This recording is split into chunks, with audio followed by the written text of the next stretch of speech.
Your advance pay account balance is $117.83. For customer assistance, billing inquiries, or to block future calls, dial 1-877-650-4249. To hear the cost of this call, press now. This call is subject to monitoring and recording. Do not use three-way or call waiting features during this call. Thank you for using Global Tel Link. Hey, brother, phone came open. You got just a minute? Yes, sir. You were saying something there at the end of the last call, and you got cut off, and it was about writing to another inmate or something? Right. When I was in a different dorm, there was a guy in there with me named Joshua Kidd, K-I-D-D. He's probably mid to late 40s. Been in construction, building houses, well off, and they sentenced him to 9 months, and so he'd already been in 6. He had to go 3. He went 3 more months over to the Blackwater Correctional Facility, which is just a few miles from here, but it's a state prison. He'll be going home in a couple months. I don't think I'm allowed to write to him. I suspect he is a Christian. He came to some of our Bible studies. He's probably saved, anyway. But he's got big plans. He's got plenty of money, and he's got big plans to start a home to help kids in trouble. And he wants my assistance and wants to keep in touch with me, which I do want to do. I do want to keep in touch with him. But I don't think I can from here, so I just wanted somebody else to do it. Okay. So if you got somebody who wants to write a letter to him, Joshua Kidd, 962791. Would be his inmate number, and then you put a C4-109 letter S, which, or maybe it's a 5. C4, I think it's an S. Yeah, I'm going to go Blackwater River Correctional Facility, and then the address is 5914 Jeff, J-E-F-F, 2 words, Ates, A-T-E-S, Jeff Ates Road, Milton, Florida, same town. 32583. If they can write to him and say, he said he found some property that has a cave in Lower Alabama, and he, let's see, I'll read it to you. Also, I found some property in caves in Alabama that can be bought for a great price if I give them a business plan and project outlook of what's planned for it. I'll know more in a few days. Let me know where to send property details. Okay.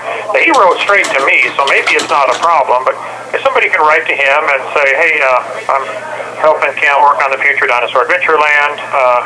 Love to see what you've got on property in Alabama and a cave, and I would like to see the maps and property. He can send those straight to me, apparently, but I don't want to risk getting in trouble by corresponding with him directly. Does that make sense? Yes, absolutely.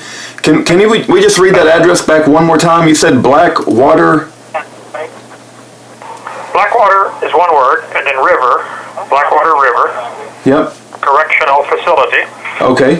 Blackwater River Correctional Facility, 5914. Yep. And then Jeff Ates Road, J-E-F-F, and then A-T-E-S Road, Milton, Florida, 32583. Okay, and we put care of Joshua Kidd, just like we do you when we write to Santa Rosa County Jail? You don't need to put the care of, just Joshua Kidd, yep. Okay. All right. He'll just be there a few more months, but yeah, please keep track. I have his address here he lives north, I think it's north of Milton, one of the tiny towns out in the country. But he does residential construction. He's a well sought after home builder, one of those guys that everybody wants him to build their house because he does a good job. So, but he wants to take some of his money and invest it in helping, I guess, kids recover from drugs or something. I'm not sure. No, absolutely. Have you ever heard of a thing called Teen Challenge? And I think it was in Texas. Keith Green, I think, contributed to that. Yeah, Teen Challenge. I've spoken at several of their homes. There's quite a few ministries similar to that already, but the need is so great. I mean, the drugs are taking over our society. It's awful, so. Second project, if you can get several people, maybe just put something up and say, everybody please help Kent just for a week or two. There's a young man named Paul Bloom, B-L-O-O-M, the third, that I led to the Lord about 3 weeks ago, and he is growing in the Lord. His life has changed. He's memorizing Scripture. But he went to court today. He has my same public defender, Thomas Keith, and it's a real minor charge. I think he's realistically facing 3 years, but they're threatening him with 10, 20, 30 years, scaring him half to death. He just needs some people to write to him and encourage him. Okay. All Bloom of the 30s, 31 years old. He's about 5'4", kind of been picked on all of his life for being the little guy, And he's in Santa Rosa County Jail, the same address that we write to you at? Same address as me, just different name. Okay. No, absolutely. We'll get this out and... Okay. We would definitely get this out. And, Julie has picked up a ministry, and she's been writing various people as well. So praise God for Julie. I've been tutoring him to help him get his GED. I guess due to being picked on all through school, he kind of lost interest and dropped out and never got a high school diploma. So he's encouraged about the possibility of maybe getting that one day. And I said, man, he's plenty smart, just either goofed off or just scared from getting picked on or whatever. I don't know, but bottom line is he didn't finish. Okay, absolutely. We can write a letter, write some encouraging letters to Paul Bloom and include some gospel tracts and I guess anything encouraging as he's a new Christian. So I understand. Yep. All right, that's all I had. The phones are open. If you got more questions, I can do that, or I can call back tomorrow. Let me just look real quick. Racer X has sent me something earlier.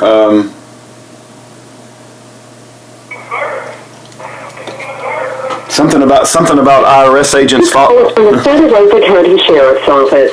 He's saying something about IRS agents following everything we do, and we're leading a PR campaign against them, but I'm not sure what that means. Next time you talk to Racer X, you might ask him what he means by that. I'm not sure. Let's see.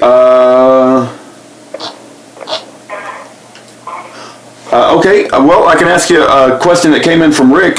Rick's been sending in quite a few questions over the past 2 days, so a lot of special thanks to Rick. I think you've answered a lot of them. They have to do with Revelations. I think you might have answered even this one before, but he's got a very simple question. What do the 7 churches in Revelation stand for? The 7 churches in Revelation are, my preacher used to preach a sermon when I was a young teenager on this. He says they have a particular application, making notes to myself, for a panoramic, he loved to get alliterative, panoramic, a personal application, and there was a 4th one, started with P. Anyway, it's a great sermon. I don't know if it's true or not, but it preached really good. He said, obviously, these 7 churches that are mentioned in Revelation 2 and 3, they were actually real churches in the country of what today is Turkey. And John went back and preached to them these messages, and there were churches there. The church at Ephesus, for instance. We have the book of Ephesians. The church at Pergamos. And there are 7 actual churches, and each of them has a message from the Lord to the angel of the church, which almost everybody agrees is the pastor of the church, or the one leading that church. So certainly they have a meaning to that particular church. All but, I think 2, maybe all but 1, I don't remember now, but certainly almost all of them have something. He says, look, I love what you're doing here, I love this, but I've got something against you. He says, I got one thing against you. If you print those pages and then cut them out and tape them side by side and compare, you'll see they all have a very similar opening and a similar closing and a similar pattern. They have some kind of condemnation, some kind of commendation, telling you you're doing a good job here. But I think one of them or 2 of them do not have anything negative to say. And I believe one was, I don't have my Bible here, the one church at Pergamos, where that was the persecuted church. Hey, look, you're being persecuted. God's going to reward you greatly, even if you stay faithful even unto death. So there are commands to each one. My pastor used to say there's also a panoramic view that these 7 churches represent 7 ages of church history.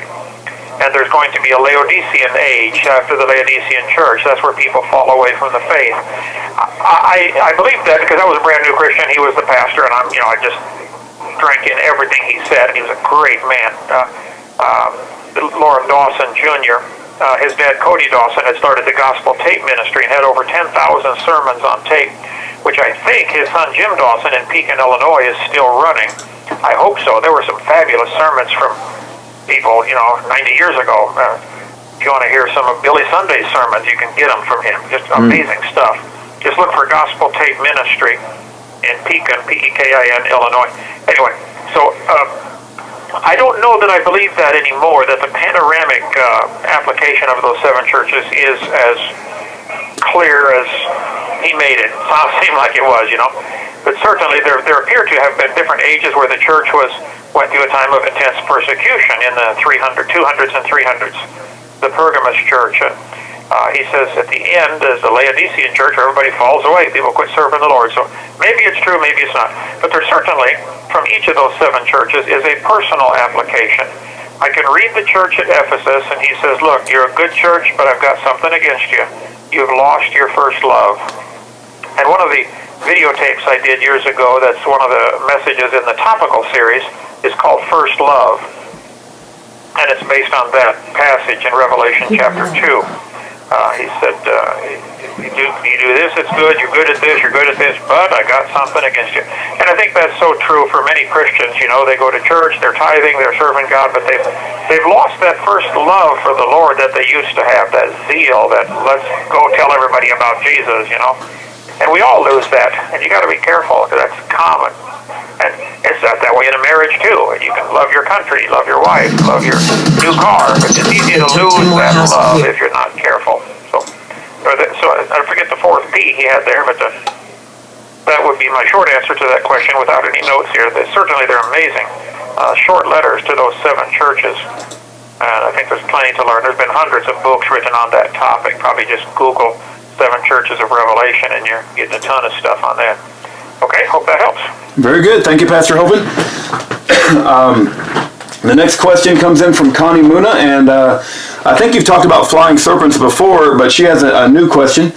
Have you ever seen the snakes that glide through the air in Malaysia? It was on a National Geographic documentary.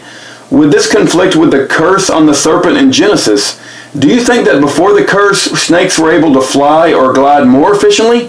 Or do you have a different idea on what they might have been able to do? Thanks again, and God bless you. And that's from Connie Muna. Well, thank you. Yes, first of all, I have seen about the flying snakes in National Geographic or whoever had that. They spread out their rib, the skin covering their ribs, and it acts sort of like a sail. And they can sail amazing distances. They're not really flying, of course. They're just falling more slowly than normal, falling with grace, I guess.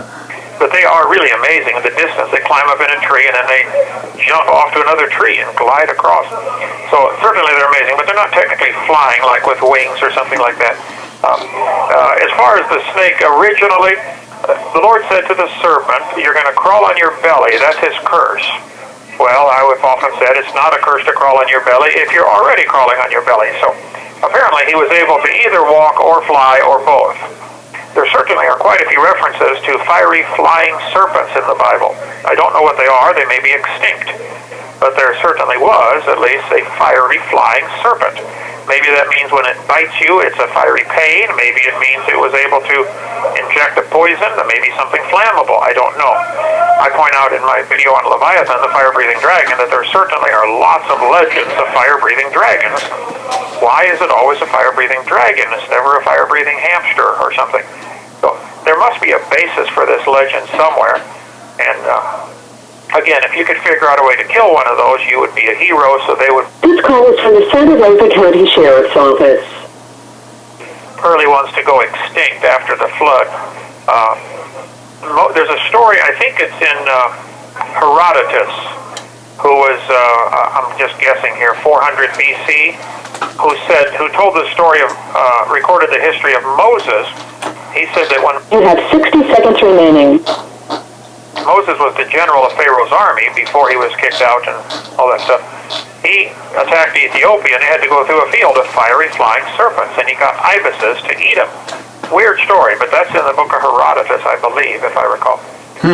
Anyway, hope that helps. helps. The call back, brother. You got more? Phones are all open here. Yep, you can call back, but Racer said it's not urgent, but if you feel inclined, he wants to talk to you. He said it's not urgent, though, and that would give me a little bit of time to organize some more questions if you wanted to call him next. Okay, I'll call him right now. Thank you, brother. Okay, thank you, Pastor Hovind. God bless. All right, that's Pastor Hovind, and let me share something with you guys real quick. The countdown timer says we got 6 days, 10 hours, and 56 minutes, and that's going to fly by, I guarantee you. And pretty soon I'm going to be in the truck with Tommy, and we're going to be driving down to Pensacola, and we're going to have a truck full of banners and flyers and business cards and T-shirts and hats and a speaker, and we're going to be pulling into our hotel, and it's going to be after a long day's worth of driving. And we're going to get up the next morning, we're going to eat at Waffle House, and then we're going to drive over to the courthouse, 100 North Palafox Street in Pensacola, Florida, and we're going to see a few folks that have came out to support Kent Hovind. We're going to stand in line to go through the metal detector, and I'm going to hand them my press pass, and they're going to say they ain't going to accept it. I say, you really ain't going to accept it? Because it comes from the guy who ran for Vice President of the United States. He's a Vice President of he was the president or vice president of the Southern Baptist Convention, right? And you can give him a call, and then they'll call him, and then after they talk to him, they'll give me the press pass, because they never ever they never accept anything I give them the first time.